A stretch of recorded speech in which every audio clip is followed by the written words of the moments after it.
I've always loved the old cabin my grandfather built, deep in the woods. It's my escape, a place to recharge. But something felt off this weekend. The mirror in the hallway was different. Old, yes, but it felt alive, almost watching me. On the second night, I heard it, a whisper. Mark. It sent a chill down my spine. I turned around, heart racing, but there was nothing there.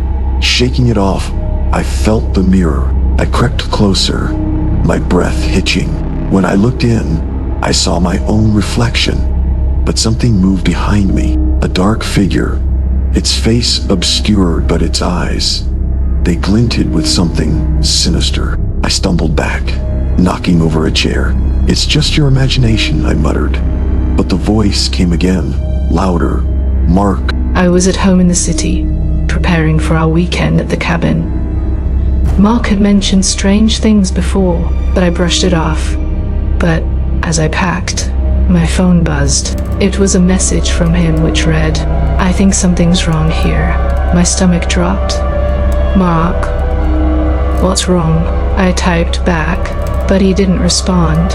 Anxiety clawed at me, but I tried to shrug it off. That night, just as I tried to sleep, my phone rang. It was Mark. His voice was strained. "Lisa, I need you to come. I can't explain. Just come."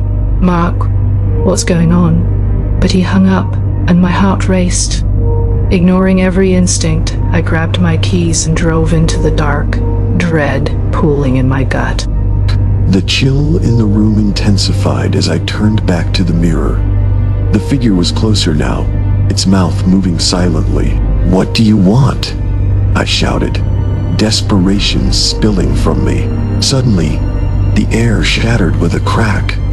The mirror splintered, and for a heartbeat, I saw Lisa outside, panic etched on her face. "Mark!" she screamed, muffled by the glass.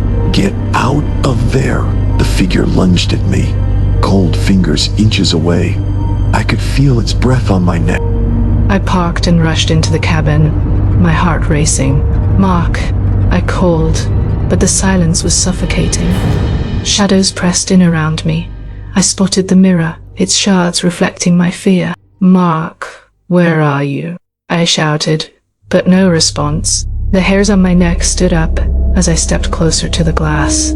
I saw not just my reflection, but the dark figure lurking behind me. I whipped around, but the room was empty. I watched as Lisa's face vanished from the mirror, replaced by a void. "No! Lisa!" I screamed. The figure was right behind me, its cold presence suffocating. Shaking hands, I picked up a shard from the floor. "Mark!" I sprinted down the hallway, feeling eyes watching me from the shadows. When I reached the mirror, I shattered it completely, shards flying everywhere. Suddenly, a scream pierced the cabin. "Mark!" The sound echoed, bouncing off the walls, and panic surged in me. Then everything went dark.